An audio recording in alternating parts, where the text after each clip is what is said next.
নমস্কার বন্ধুরা, তো আশা করি সকলে ভালো আছো। তো আজকের এই ভিডিওতে তোমাদের জন্য অত্যন্ত গুরুত্বপূর্ণ একটা ট্রান্সলেশন প্যাসেজ নিয়ে এসেছি। দেশপ্রেমের মন্ত্রে দীক্ষিত, দেশপ্রেমের সুধা মন্ত্রে সম্পৃক্ত জারিত আনন্দমঠ উপন্যাস থেকে এই প্যাসেজটি সংগৃহীত হয়েছে। আমরা জানি এই আনন্দমঠ উপন্যাসটি অত্যন্ত গুরুত্বপূর্ণ একটি উপন্যাস, বঙ্কিমচন্দ্র চট্টোপাধ্যায় রচিত, যেখান থেকে বন্দে মাতরম গানটিও কিন্তু নেওয়া হয়েছে। সো এটা কিন্তু নিঃসন্দেহে বাংলা সাহিত্যের এক অমূল্য সম্পদ। তো এখান থেকে ট্রান্সলেশন বা অনুচ্ছেদ নেওয়া হতেই পারে, ঠিক আছে, খুব স্বাভাবিক কিন্তু নেওয়াটা। আর আমরা জানি ডাব্লিউবিপিএসসি ক্লার্কশিপ মেন্স, মিসলেনিয়াস মেন্সে বিখ্যাত যে সাহিত্য সমূহ আছে, ঠিক আছে, বিখ্যাত সাহিত্য ভাণ্ডার সমূহ, সেখান থেকেই কিন্তু অনুচ্ছেদগুলো মূলত সংগৃহীত হয়। তো যাই হোক, এবার আমরা শুরু করব প্যাসেজটি, অর্থাৎ ভিডিওটি শুরু করার আগে আমরা প্যাসেজটি একবার পড়ে নেব। দেখো, বলছে, মহেন্দ্র চলিয়া গেল, কল্যাণী একা বালিকা লইয়া সেই জনশূন্য স্থানে প্রায় অন্ধকারে কুটির মধ্যে চারিদিকে নিরীক্ষণ করিতেছিলেন। তাহার মনে জাস্ট এ সেকেন্ড, তাহার মনে বড় ভয় হইতেছিল। কেহ কোথাও নাই, মানুষ্যমাত্রের শব্দ পাওয়া যায় না, কেবল শিয়াল কুকুরের রব। ভাবিতেছিলেন কেন তাহাকে যাইতে দিলাম, না হয় আর কিছুক্ষণ ক্ষুধা তৃষ্ণা সহ্য করিতাম। মনে করিলেন চারিদিকে দ্বার রুদ্ধ করিয়া বসি, কিন্তু একটি দ্বারেও অর্গল নাই। এইরূপে চারিদিকে চাহিয়া দেখিতে দেখিতে সম্মুখস্থ দ্বারে একটি ছায়ার মতো দেখিলেন। তো এটাই ছিল ট্রান্সলেশন প্যাসেজ, অর্থাৎ অনুচ্ছেদ, বাংলা অনুচ্ছেদ, যেটা আনন্দমঠ উপন্যাস থেকে সংগৃহীত হয়েছে। এইবারে আমরা প্রত্যেকটা লাইন এক্সপ্লেইন করব, লাইন বাই লাইন দেখে নেব কিভাবে আমরা ট্রান্সলেশনটা করতে পারি। ওকে, তো চলো দেখে নেওয়া যাক। তো তার আগে ছোট্ট একটা রিকোয়েস্ট তোমাদের করি, তোমরা যদি নতুন হয়ে থাকো এই চ্যানেলে, তাহলে please subscribe my channel to get the latest videos or the classes related to the preparation of WBPSC clerkship mains and miscellaneous mains. Okay, these videos will be very much helpful for your preparation, to boost up your preparation, to strengthen your preparation. Okay, I can assure you about this fact. So let's start the explanation of each of the sentences of this translation passage. দেখো, first যে সেন্টেন্সটি আছে একটু ভালো করে পড়ি। বলছে মহেন্দ্র চলিয়া গেল, তার মানে কি মহেন্দ্র চলিয়ে গেল, মহেন্দ্র জায়গাটি ছেড়ে চলে গেল, তাই না? মহেন্দ্র চলিয়ে গেল মানে কি মহেন্দ্র জায়গাটি ছেড়ে চলে গেল। তাহলে এটা আমি পাস্ট পারফেক্টে করেছি, সিম্পল পাস্টেও হবে। মহেন্দ্র চলিয়া গেল এটা সিম্পল পাস্টেও হবে, যদি পাস্ট পারফেক্টে করতে যাও তাও হবে। তা পাস্ট পারফেক্ট সেন্সটা কখন হয়? অতীতে কোনো কাজ নির্দিষ্ট সময়ের মধ্যে হয়ে গেছিলো।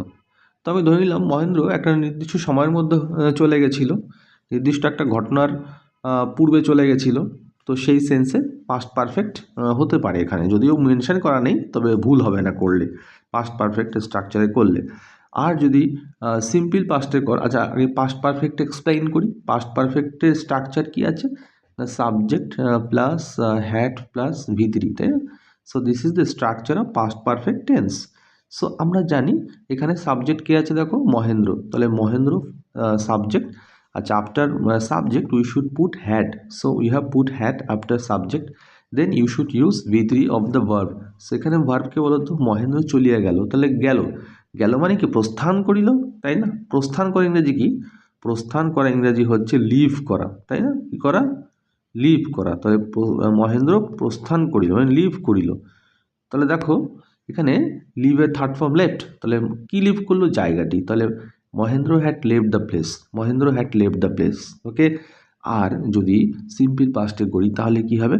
সিম্পল পাস্টে করলে দেখো, সিম্পল পাস্ট দেখো আমরা জানি সিম্পল পাস্টের structure subject plus V2 plus object. আর তোমাদের বলেছিলাম যে ট্রান্সলেশন করতে ম্যাক্সিমাম দুটি টেন্স লাগে, simple past, simple present, present perfect, ঠিক আছে, প্রেজেন্ট কন্টিনিউয়াস, ম্যাক্সিমাম এই টেন্সগুলি ইউজ করা হয়। তাহলে যদি আমি এটা সিম্পল পাস্টে করি সেক্ষেত্রে হবে মহেন্দ্র, আচ্ছা সরি, সাবজেক্ট হচ্ছে মহেন্দ্র, তো লিখবো মহেন্দ্র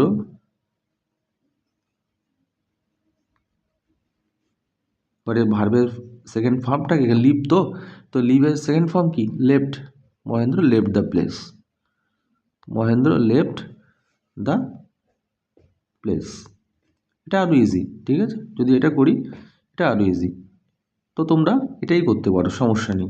আর যদি কেউ পাস্ট পারফেক্টে করতে যাও সেক্ষেত্রে ভুল হবে না, কারণ এখানে সেন্সটা আমি ধরে নিতেই পারি যে কাজটা কোনো একটা নির্দিষ্ট কাজের ঘটনার পূর্বে হয়েছে। হ্যাঁ, তো প্যাসেজটা পড়লেই তোমরা বুঝতে পারবে যে কোন ঘটনার পূর্বে হয়েছে। দেখো, চলো নেক্সট সেন্টেন্সে। কল্যাণী একা বালিকা লইয়া সে জনশূন্য স্থানে প্রায় অন্ধকারে কুটির মধ্যে চারিদিকে নিরীক্ষণ করিতেছিলেন। এই সেন্টেন্সটাকে ভাঙতে হবে, না ভেঙে উপায় নেই।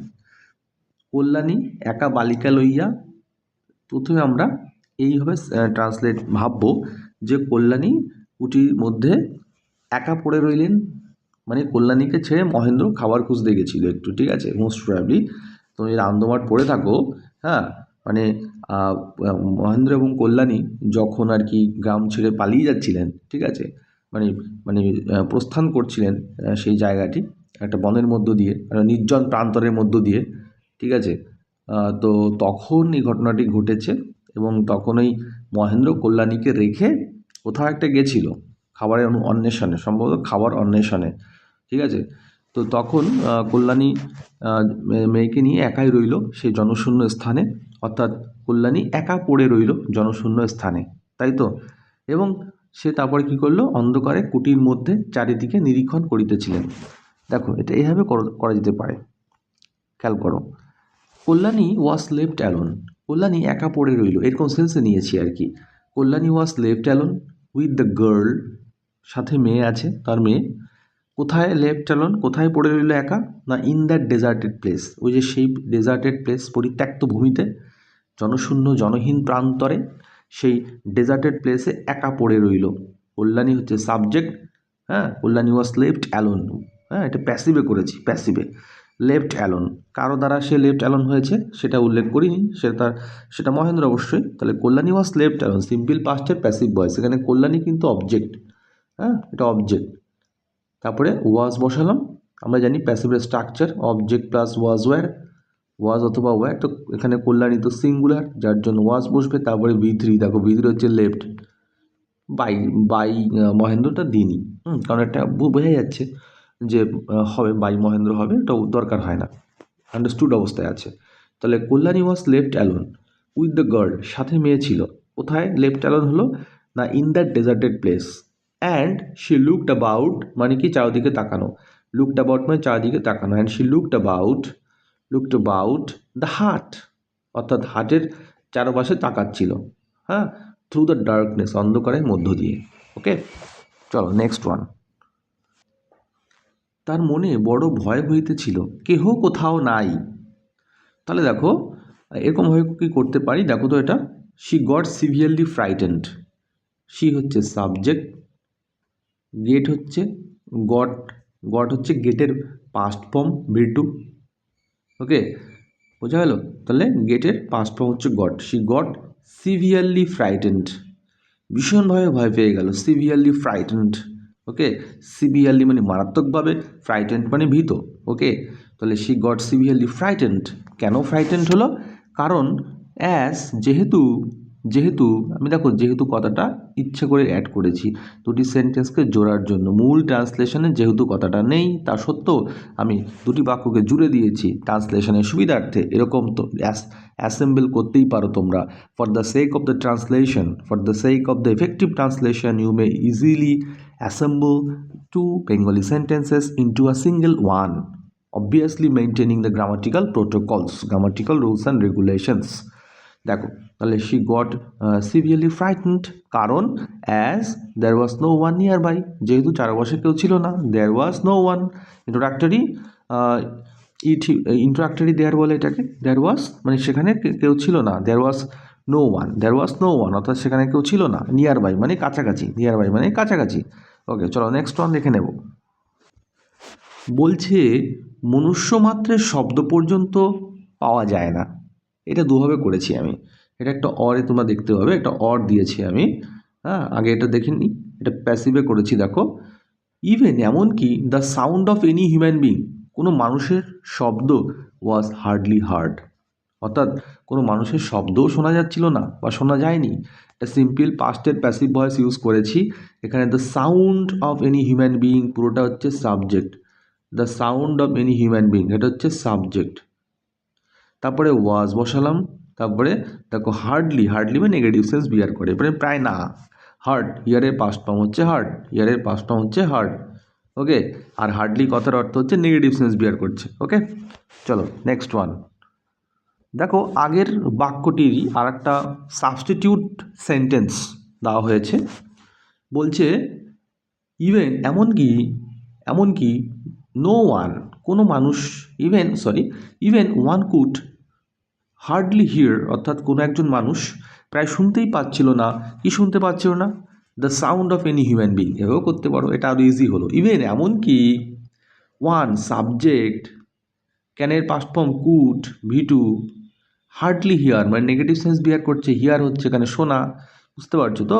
তাহলে even one could hardly hear, এমনকি কোনো মানুষ প্রায় শুনতেই পাচ্ছিল না। দ্য সাউন্ড, কি শুনতে পাচ্ছিল না? দ্য সাউন্ড অর্থাৎ শব্দ, কিসের শব্দ? অফ এনি হিউম্যান বিং, কোনো মানুষের। ওকে, চলো নেক্সট ওয়ান। বলছে কেবল শেয়াল কুকুরের রব, মানে শুধু শেয়াল আর কুকুরের ডাকই শোনা যাচ্ছে। বাক্যটা অসম্পূর্ণ, এই বাক্যে ভার্ব নেই, কিন্তু তোমাকে ভার্ব সাজিয়ে নিতে হবে। যে এরকমভাবে যে একজন মানুষ শুধুমাত্র শুনতে পাচ্ছিল শিয়াল আর কুকুরের ডাক, এভাবে তোমাকে বাক্যটাকে বানাতে হবে। এমন একটা বাংলা বাক্য বানাতে হবে যে বাংলা বাক্যে তোমার একটা সাবজেক্ট থাকবে, একটা ভার্ব থাকবে। যদিও সেই বাংলা মানে কোশ্চেনে যে বাক্যটি দেবে সেই বাক্যে যদি সাবজেক্ট নাও থাকে, ভার্ব নাও থাকে, তোমাকে কিন্তু প্রোভাইড করতে হবে, মনে মনে বুঝে নিতে হবে কনটেক্সচুয়ালি এখানে কোন সাবজেক্ট আসতে পারে, ভাব অনুসারে কোন ভার্ব আসতে পারে, তারপরে সেই বাংলা বাক্যটাকে তোমার ট্রান্সলেট করতে হবে। তাহলে এখানে আমি বুঝতেই পারছি এখানে সাবজেক্ট হচ্ছে কোনো একটা মানুষ, তাহলে কোনো একটা মানুষ ইংরেজি কি? ওয়ান। তাহলে ওয়ান কুড হিয়ার, কোনো মানুষ শুনতে পাচ্ছিল। ওকে, ওয়ান কুড হিয়ার, কুড মানে পারতো, হিয়ার মানে শোনা, তাহলে একটা মানুষ শুনতে পাচ্ছিল। কি শুনতে পাচ্ছিল? অনলি, শুধুমাত্র। দ্য স্ক্রিমিং মানে চিৎকার, স্ক্রিমিং অফ দ্য ফক্সেস, ফক্সের ডাককে অনেক রকমভাবে বলা যায়। হ্যাঁ, ফক্সের ডাককে তুমি স্ক্রিমিং বলতে পারো, হাউল বলতে পারো, তারপরে হুইম্পার বলতে পারো, হুইন বলতে পারো। আমি একটু লিখি, এগুলো জানা উচিত তোমাদের। ফক্সের ডাককে হুইম্পার হতে পারে, ঠিক আছে, হুইম্পার, তারপরে হুইন, তারপরে স্ক্রিমিং তো লিখিয়ে দিয়েছি, ঠিক আছে। অনেকে বার্কিংও বলতে পারো, কিন্তু আমি এখানে লিখিনি বার্কিংটা, স্ক্রিমিংটাই নিয়েছি। ওকে, তো দেখো সাউন্ডগুলো জানতে হবে। স্পোকশিতেও তোমরা পড়েছো যে the sound of young ones, the sound of different types of animals made by the animals. So that's why you should also memorise that sounds made by different animals for the sake of translation. তো দেখো, দেখে নিই আমরা একটু বাকি অংশটা। বলছে one could hear the screaming of the foxes and the barking of the dogs. One could hear only মানে একজন মানুষ শুধুমাত্র শুনতে পাচ্ছিল, কি শুধুমাত্র শুনতে পাচ্ছিল? স্ক্রিমিং অফ দ্য ফক্সেস, শিয়ালের চিৎকার, and the barking of the dogs, এবং কুকুরের ঘেউ ঘেউ। কুকুরের রব মানে এখানে কুকুরের ঘেউ ঘেউ। আমি জানি কুকুরের ডাককে বার্কিং বলা হয়। চলো let's proceed to the next sentence. Kalyani ভাবিতেছিলেন, অর্থাৎ সাবজেক্ট নেই, ভাবিতেছিলেন। কে ভাবিতেছিলেন? অবশ্যই কল্যাণী। তাহলে কেন তাহাকে যাইতে দিলাম, না হয় আর কিছুক্ষণ ক্ষুধা তৃষ্ণা সহ্য করিতাম। এটা একটু নিজের মতো করে করতে হবে, সহজ করে আমি করেছি এটা, নিজের মতো করে ভাবনা চিন্তা করে ভাবার্থ করে ভেঙে করেছি, সহজ সরল সরল করে। কি আছে? শি থট, সে ভাবলো। সিম্পল পাস্ট, কি বললাম? শি থট, সে ভাবলো, এটা সাবজেক্ট, তাই তো। থট এটা ভি টু, থিঙ্কের past form. Okay, she thought, কী ভাবলো? ওয়াই, কেন? She had let him go, যে কেন সে তাকে যেতে দিল। লেট মানে কাউকে কোনো কিছু করতে দেওয়া, তাই তো। আর আমরা জানি লেট হচ্ছে এটা বেয়ার ইনফিনিটিভ নয়। হ্যাঁ, এটা পাস্ট, প্রথমত পাস্ট পারফেক্টে করেছি। কেন পাস্ট পারফেক্টে করলাম? কারণ দুটো অ্যাকশন আছে। সে ভাবলো, কখন ভেবেছে? আগে না পরে? নিশ্চয়ই সে পরে ভেবেছে। আগে সে যেতে দিয়েছে, তারপরে ভেবেছে। আর আমরা জানি অ্যাকশান ওয়ান অ্যাকশান টুর ব্যাপারটা আমরা জানি। Action one always past perfect হয়, আর অ্যাকশান টুটা সেটা সিম্পল পাস্ট হয়, তাই না। এখানে অ্যাকশান ওয়ানকে আগে সে যেতে দিয়েছে, অ্যাকশান ওয়ান, পরে ভেবেছে, তাহলে অ্যাকশান টু। তাহলে ওই জন্য এটা অ্যাকশান ওয়ানটা পাস্ট পারফেক্টে হয়েছে। তাহলে শি থট, সে ভাবলো। কী ভাবলো? Why she had, past perfect, she, এই যে হ্যাড, তারপরে হ্যাড, তারপরে লেটের পাস্ট ফর্ম লেটই হয়, লেট মানে কাউকে কোনো কিছু করতে দেওয়া, পারমিশন দেওয়া। তাহলে why she had let him go. আচ্ছা, লেটের পরে কিন্তু টু বসাবে না, লেট হিম টু গো নয়, লেট হিম গো, কারণ কি এটা বেয়ার ইনফিনিটিভ। বেয়ার ইনফিনিটিভ আমরা জানি কিছু কিছু ভার্ব আছে, যেমন মেক, লেট, বিট, এগুলোর পরে যে ভার্ব বসে তার আগে কিন্তু টু হয় না, বেয়ার ইনফিনিটিভ হয় এটা। ওকে, চলো নেক্সট ওয়ান দেখে নেব। আর একটা পার্ট আছে, দুটো পার্টে ভাগ করেছি আমি, শুধুমাত্র এখন এইটা করেছি যে সে ভাবিতেছিলেন যে কেন তাহাকে যাইতে দিলাম, এইটুকু আমি করেছি। না হয় আর কিছুক্ষণ ক্ষুধা তৃষ্ণা সহ্য করিতাম, এইটুকু কিন্তু আমি এখনও করে উঠতে পারিনি। তাহলে এইটুকু কীভাবে করব? দেখো, she regretted, she also regretted, সে এটাও রিগ্রেট মানে কি অনুতাপ করা, রিগ্রেট মানে কি অনুতাপ প্রকাশ করা, তাই তো, দুঃখ প্রকাশ করা, হাহুতাশ প্রকাশ করা। তাহলে শি অলসো রিগ্রেটেড, সে এটাও রিগ্রেট প্রকাশ করলো, অনুতাপ প্রকাশ করলো, হাহুতাশ করলো, বাই সেইং দ্যাট, ইহা বলিয়া, কি বলিয়া রিগ্রেট করিল? ইহা বলিয়া যে শি শুড হ্যাভ টলারেটেড, মানে তার একটু উচিত ছিল, শুড হ্যাভ মানে উচিত ছিল, ঠিক আছে, এটা এই স্ট্রাকচারগুলো জানতে হবে কিন্তু। হ্যাঁ, এগুলো আমি বিভিন্ন ট্রান্সলেশন ক্লাসে যারা আর কি অনলাইনে আমার কাছে টিউশন নাও, তাদেরকে কিন্তু আমি এগুলো খুব ভালোভাবে শিখিয়ে দিয়েছি। হ্যাঁ, তোমরা নিশ্চয়ই বুঝতে পারবে যারা করেছো, আর যারা করোনি জেনে নাও। কোনো কাজ করা উচিত ছিল অর্থে সাবজেক্টের পরে শুড হ্যাভ ইউজ করবে। তোমার সেখানে যাওয়া উচিত ছিল, কী হবে? You should have gone there, তোমার পড়াশোনা করা উচিত ছিল। You should have studied, prepare your lesson, should have plus V3।